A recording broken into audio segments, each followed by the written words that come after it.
Zack Snyder has graciously passed the torch to James Gunn, and Henry Cavill has happily handed over his cape to David Corenswet. And yet somehow the social media civil war over Superman continues to rage. What kind of Superman fan are you? Okay. What kind? Snyder supporters prefer his intense and operatic take, while the Gunn Club is just excited to see a Superman with a sunnier disposition and supporting cast. Both sides of the fandom are battling it out online, with the simmering fury of siblings swinging haphazardly at the air. If you get hit, it's your own fault. Keep in mind, this maelstrom is being fought on the unwilling behalf of two men that are by all accounts friends who literally broke into the industry together, even if their styles are nearly opposite. Zack Snyder and James Gunn have some extremely different ideas about Superman, which leads us to the all-important question at hand. Snyder versus Gunn. Who got Superman right? We know we're stepping into a minefield here, so we're going to hold our judgment until both parties have had their day in court. We solemnly swear not to blindly stand or nitpick every sin as we lay out the evidence for and against Snyder and Gunn's respective versions of Superman. And let's get things in order with the case for Zack Snyder's Superman.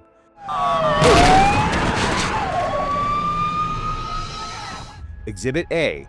Snyder was worth a shot. DC and Warner Brothers knew what they were getting into. Between Dawn of the Dead, 300, and Watchmen, Zack Snyder's style and vision was readily apparent to the powers that be, and they chose him anyway. Honestly, it took some guts. It's possible that Warner's hoped that producer Christopher Nolan would curb some of Zack's more divisive quirks, but Snyder was clearly running the show. His extravagant, slow-mo CG style isn't for everybody, but it certainly leaves an impression on the audience and Superman. Modern Superman is a figure that really benefits from a strong authorial voice. He's been around for nearly a century. The only way to beat the generic charges is to have an opinion on Superman. The world has been so caught up with what Superman can do that no one has asked what he should do. Frank Miller imagined Clark as a naive puppet for the powers that be. Grant Morrison manifests him as a metafictional god of creation. In 1986, Alan Moore used Superman to reckon with themes he would cover that same year in Watchmen. Zack Snyder's Superman isn't quite as sophisticated as all that, but he came into the project with a unique point of view and absolutely left it all on the screen. The studio placed a lot of faith in Snyder because there was, and frankly still is, a lot of potential in his DC Extended Universe. But thanks to a series of strange decisions and real-world tragedies, it never quite got there. Even the name was clumsy. It would be an uphill battle convincing a post-Avengers world to give the distinguished competition a try, and Snyder needed a strong start. He swung for the fences with Man of Steel. Exhibit B. Taking Superman seriously. In 2013, Superman was stuck. He never got the 90s Tim Burton treatment, though it wasn't for lack of trying, and he just missed the window in the early 2000s where he could have been redefined a la X-Men and Spider-Man. Comics and TV shows did their best to keep the icon alive, but the shot in the arm Superman really needed was a big-budget blockbuster movie to bring him forward into a new era. How do you freshen up a character so old he's nearly in the public domain? By going as big as possible. Snyder isn't particularly interested in Clark Kent's career at the Daily Planet. He's unconcerned with how he shaves his super beard or keeps his identity secret. Snyder sees superheroes as mythic gods steering our mortal futures from the skies, and he really leans into the religious allegories of Superman as savior. While it's been done poorly before, Snyder handles the heavy stuff pretty well, and exploring the consequences of Superman's existence leads to some interesting places. Snyder's Superman is best viewed less through the lens of an actual character than as an event that humanity has to reckon with. The arrival of Superman is a huge deal for our entire civilization, and Snyder does a great job at giving him gravitas. This is the first Superman designed to fill an IMAX screen. Exhibit C. hype moments and aura. Snyder's Clark Kent isn't brooding or grimdark like haters would have you believe. He just rarely has a chance to be himself. Heck, he rarely has an opportunity to talk. Superman has only 159 lines across Man of Steel, Batman v Superman, and Zack Snyder's Justice League. And Henry Cavill makes the most of every single one. His reserved portrayal of Kal-El embodies the otherness and isolation that comes with the burdens of godhood. He might not be your first choice for a fun night out at Dave & Buster's, but he's nowhere near the angsty edgelord caricature that opponents paint him as. If anything, Cavill's Superman was let down by iffy writing and bizarre character choices, which we'll get to later, but there's not much fault to find in his actual performance. And if nothing else, he is absolutely unmatched in terms of aura farming. Cavill looks awesome as Superman, helped in huge part by Snyder's undeniable mastery behind the camera. Kal-El oozes power out of every 18K pore. Heat vision gushes out of his eyes with crackling chaos. He flies like an F-22 Raptor with enough force to obliterate an IHOP. And his body hair has yet to be matched by any on-screen superhero. From the costume design to the chiseled jaw, Cavill embodies the staggering presence of this mighty visitor from another planet, and it rules to watch him fight. Whether he's soloing the Justice League or going ham on Batfleck, Cavill's Superman is a hype moments machine. Snyder's work raised the bar for blockbuster action with an excellence in production design, fight choreography, and visual effects that's seldom seen today, despite its undeniable influence. Snyder's Superman is a gripping combination of somber, horrific post-9/11 imagery with absurd anime action straight out of Shonen Jump. It's not going to work for everybody. For some fans, it was their live-action Dragon Ball dream come true. For others, it might have been too much. Not impressed. Well, now they have an alternative. The case for James Gunn's Superman. Hey, buddy. Eyes up here. Exhibit A, A New Hope. After the DCEU wheezed its last breaths in 2023, the studio hired James Gunn to pick up the pieces. Gunn was already in the DC mix with his critically acclaimed Peacemaker and The Suicide Squad, and he was about to score an increasingly rare superhero success with Guardians of the Galaxy Volume 3. He seemed like a perfect choice to mastermind David Zaslav's all-new DCU. Gunn's superhero films, which, unlike Snyder, he also writes, are known for their charming characters and clever dialogue that rarely crosses the line into Whedon-esque cringe. There's a heart and hopefulness to Gunn's work that Snyder himself would surely admit somewhat lacks in his own, and it's just what Superman needs after a decade of dour. The world of James Gunn's Superman is kinder and more colorful than the DCEU. This Clark Kent has co-workers, friends, an adorable dog, and actual chemistry with the actor playing Lois Lane. Gunn's tone has a lot more in common with well-regarded TV incarnations of Superman, none of which are nearly as downer and divisive as the DCEU. As impressive as Snyder's apocalyptic angst is, it doesn't exactly scream four-quadrant demographic appeal. Superman is a universal symbol for truth, justice, and a better tomorrow for everyone. Gunn's Superman is an opportunity to open up the tent and show as many people as possible why the character is so special. This isn't to say that Gunn's films are childlike or even kid-friendly. They're actually rather violent and gory, but in a winking, campy way that befits his trauma origins. There's plenty of blood and guts and broken necks, but James Gunn's films are fun, first and foremost. And why shouldn't Superman be fun? Crypto, ow, stop it, stop. Exhibit B, Sunshine Superman. David Corenswet's interpretation of Superman is a very different beast from Cavill's. Corenswet's Superman has supportive and alive parents, a cute dog, a best pal, and a partner he actually seems comfortable being around. He has friends and allies who can empathize with him. He loves, he fears, he's human. Some might say he's a little too human, that Gunn isn't taking Superman seriously. He shouldn't be cracking jokes and getting his butt kicked in a manner undignified of the world's first and most famous superhero. While there's little doubt that Cavill's Superman would win in a fight, his statuesque facade isn't the easiest for audiences to relate to. The Man of Tomorrow doesn't need to be miserable.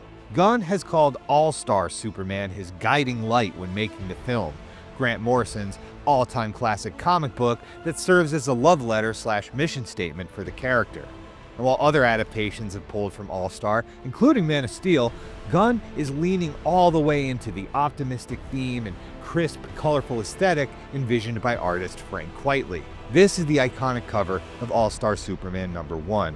Note that Superman isn't clenching his fist or flexing his pecs. He's not blasting through the sky with a determined grimace or sulking in a rainstorm. He's just chilling on a cloud, relaxed as can be, basking in the yellow sun and taking in the beauty of his adopted home.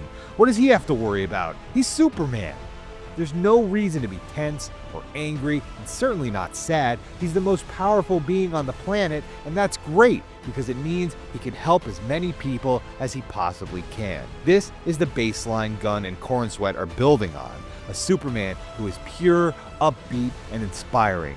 He'll be challenged, he'll be tested, and he won't be able to save everybody, but his never-ending battle isn't a burden, it's a purpose that brings him joy. It can be hard for us to connect with the man who has everything, but if James Gunn can bring us to tears over a CGI otter, he'll have no problem making us feel for this strange visitor from another planet. Exhibit C, a Silver Age salute. Snyder created the most realistic version of Superman possible, which prevented him from embracing the comic book craziness that makes the character so rich and textured. It would have been extremely strange to see Henry Cavill date a mermaid or Mr. Mxyzptlk zipping about the stacks of corpses in Metropolis, but the silly stuff is a huge part of Superman's legacy that has never really been explored on the big screen. This is a character that has been in constant development since 1938. The basics are simple on paper, but Superman lore is so jam-packed with stuff that the comics have been in a near constant state of reboots and retcons since the 70s. And every time the goofier elements get stripped away in the name of realism or simplicity, they somehow find a way back into canon. Like the red trunks, it just feels like something's missing without them. It takes a confident filmmaker to embrace the unadulterated wackiness of Silver Age Superman, but no one has earned more benefit of the doubt than James Gunn. From Polka Dot Man to Taserface, he excels at bringing some of the dumbest parts of comics to life and making you care about them.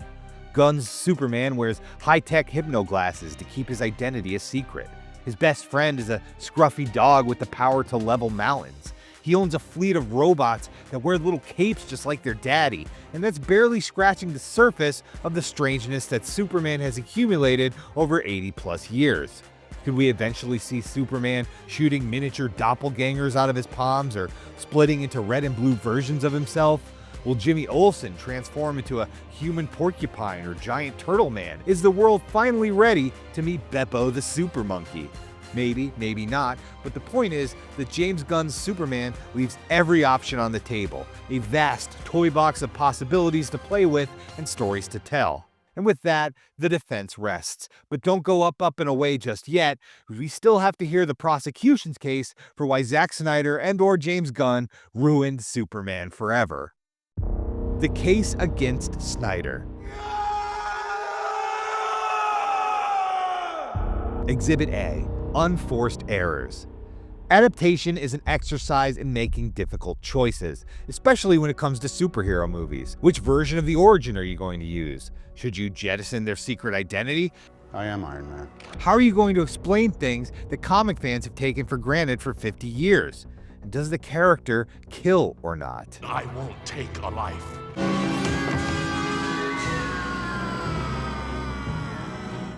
Some choices are genuinely bad ideas, like depicting Galactus as a cloud or relocating the Punisher to Tampa, Florida. Others might raise a few eyebrows, but wind up working really well in the context, like Sam Raimi's biological web shooters. Whoa! You can't do that, huh? No. And Burton's homicidal Dark Knight.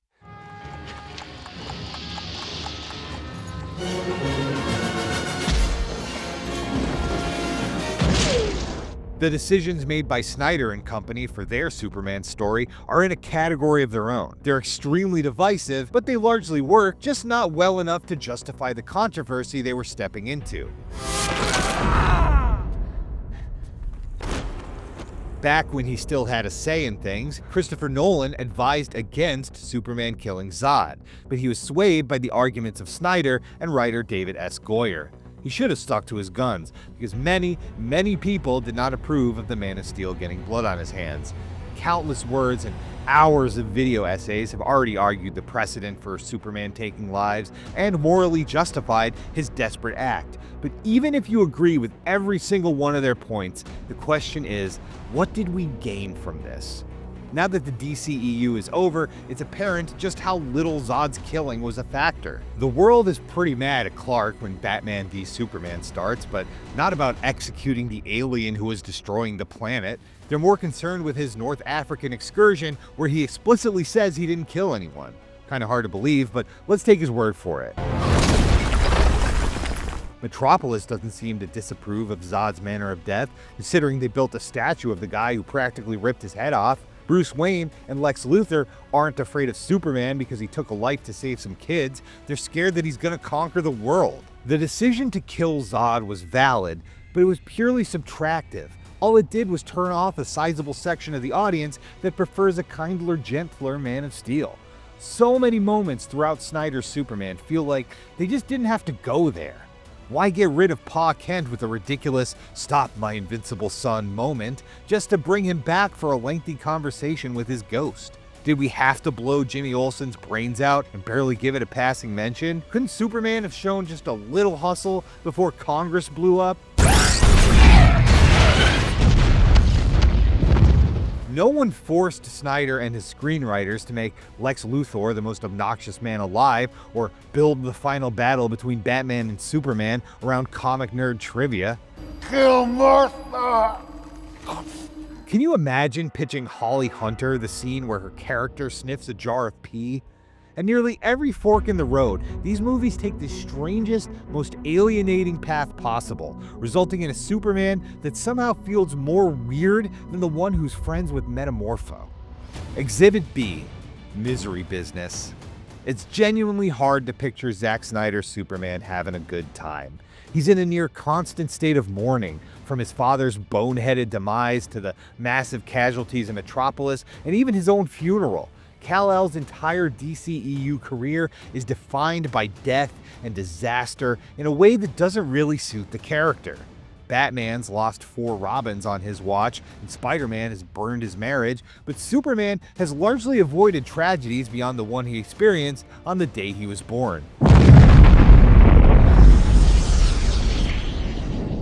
It's great territory for hypotheticals like, what if the Joker killed Lois Lane and nuked Metropolis, or what if Superman was a mustachioed sleeper agent, but it's not really what the character's about. Elseworlds and alternate universes are bursting with examples of a grim and tragic Superman who abuses his power, while pastiches like The Boys and Invincible take the thought experiment to even further extremes. Snyder reintroduced Superman by finally bringing these questions before mainstream moviegoers, and it kinda made them uncomfortable. Man of Steel's anime battles come to life are a huge mark in its favor, but there's a reason why death is so cheap in the Dragon Ball universe. Snyder isn't afraid to evoke 9/11 imagery for the cataclysmic clash between Kal-El and Zod, and while we've seen cities smashed in blockbusters before, the sheer horrific scale of Snyder's devastation stays with you for a while. It can be unsettling. It's not like he treats it flippantly. He actually builds on the destruction of Metropolis as the shocking status quo for the entire DCEU moving forward. But that's kind of the problem. 100 9/11s is kind of a somber way to start your fun superhero universe, and audiences really don't like getting bummed out at the movies. In hindsight, the biggest successes of this whole experiment were the more upbeat films like Wonder Woman, Aquaman, and The Suicide Squad. The whole saga of the DCEU is sad, in front of and behind the scenes. The studio trying to tame Snyder's vision and the loss of his daughter that forced him to step away. the amateurish hack job that was Joss Whedon's Justice League, and the failed sequels and canceled products. The online toxicity that still taints the discourse. The DCU isn't so much cursed as it is haunted, a fascinating glimpse into one of Hollywood's most heartbreaking failures. But Snyder's Superman is in the rearview mirror now, and no amount of e-signatures on your petition are going to bring him back. Now Gunn has the Herculean task of introducing an all-new cinematic universe while simultaneously doing justice to one of the most well-known and beloved characters in human history. If anyone can pull it off, it's him, but there are a lot of folks he still has to convince. And while it's a little too soon to rush into judgment on the DCU, we'll entertain a couple of legitimate concerns in the case against James Gunn. What the hey, dude? I thought you destroyed the whole Superman robots. I thought I told you to keep an eye on him. We feed the canine, but he is unruly. Exhibit A. Superheroes aren't special. As a visual filmmaker, James Gunn is going to have a hard time when compared to Zack Snyder. For all his faults when it comes to storytelling, characters, and basic cohesion, Snyder can shoot one heck of a movie. There is no mistaking a Zack Snyder film, but Gunn's visual identity isn't quite so defined. To be clear, Gunn's Superman looks great, and anyone comparing it to the production values of the CW deserves a pleather wedgie. The action is crisp and clean, the costumes are complex but still colorful, and the creature design is somehow both revolting and charming. In short, it looks like a modern superhero film. A superhero cinema has calcified in the days since Man of Steel. Bean counters and corporate suits have polished the experience to an algorithmic sheen, and we rarely see bold stylistic choices like Snyder's anymore. There are shareholders to think of. Meanwhile, the effects industry is buckling under the weight of corporate expectations, and the on-screen product has started to suffer. Workers are burning themselves out to create impossible wonders that we've all seen before. In a time where normal people are having water cooler debates about nanomachine armor and YouTubers are analyzing every frame of FX work, it's hard to see what separates Gunn's Superman from the superhero pile. Even its sunny throwback nature is dulled by its unfortunate proximity to the similarly retro Fantastic Four film. According to Gunn, Superman is his first real superhero movie, and he kinda has a point. The Guardians movies, they're space adventurers. Yeah. Then I made the Suicide Squad, they're supervillains. Peacemaker's a crazy man. And then, Superman is the first superhero movie I've ever made. It might not seem like it, but he's a little out of his element here with such a traditional, even archetypical protagonist. Snyder's indulgences were a risk that didn't pan out, and Gunn might not want to stray too far from the proven formula even as it faces diminishing returns. It's probably the safe move, but it's fair to expect more innovation in our superhero movies. Exhibit B. Superman isn't special. James Gunn believes that three things should never be seen in a superhero movie again: a radioactive spider bite, the Waynes hitting the pavement, and baby Kal-El rocketing away from an exploding Krypton. Instead, we meet Superman 3 years into his career, well established in a DC universe that's used to the costumed hero crowd. It's a significant departure from Snyder's timeline, where the coming of the Superman essentially marks a new era in human history. In Gunn's DCU, Green Lanterns, Hawk People, and Peacemakers make up the fabric of a more fantastical world, and Superman risks becoming just another cape in the crowd. The fans have a right to be nervous because Superman as a marketable concept might not be able to handle another L. This could be the last chance for a long time to rekindle his relevancy and prove he's a box office draw. It's tough to look at the sad state of Looney Tunes or the Muppets or other venerable franchises that are struggling to replace their aging audiences without worrying that Superman might suffer the same fate. Fans want to see him treated with the respect and reverence he's rightfully owed. Snyder was able to capture this majesty, but it came at the cost of joy and wonder. There's a balance to be struck, and a lot of upside in giving Superman a bigger sandbox to play in. Superman isn't a blank slate, but he's often best defined in contrast to more dramatic characters, as a role model, a mentor, or a light illuminating a dark mirror. He excels in an ensemble. Some of the greatest Superman stories ever told can be found in Justice League Unlimited, a show with a cast of hundreds. There are so many potential relationships for Gunn's films to explore. No Marthas necessary. What does that mean? And with that closing statement, the prosecution rests. The judge is seated, the jury has deliberated, and we've come to the verdict. So which director's Superman is superior? Whose camp has the correct choice of Kryptonian? What result would justify your innate notion of who Superman is and what he means to you? Let's see it on the scoreboard. Tie game! Look, if we rule in favor of Snyder, we're stuck in the past. If we rule in favor of Gunn, we'll have to go into witness protection. When tensions are this high and the crowd is so riled up, sometimes the right answer is to just throw down your hockey sticks and hug it out. It's not going to leave everyone happy, and your dad might think less of you. They're both losers! Losers! Life's too short to fight over a question that's flawed from the start. No one can get Superman more right than anyone else because there is no right version. There's a Superman for all seasons. He's malleable to meet the moment and flexible enough to change with the times. From Earth 1 to Earth 52, Dick Donner to the DCU, every take is valid and most opinions are justified. Just like Siegel and Schuster and Ross and Byrne and Miller and Moore and Morrison, Zack Snyder and James Gunn have each created their own unique version of the character that's just as real as any other and will endure forever alongside them. So that's where we stand on the great Snyder versus Gunn debate. Now why don't you tell us how you really feel? Let us know your thoughts about the DCEU, the DCU, and sound off calmly about your favorite take on Superman. And stay tuned to IGN for all things Superman and the brand new DCU.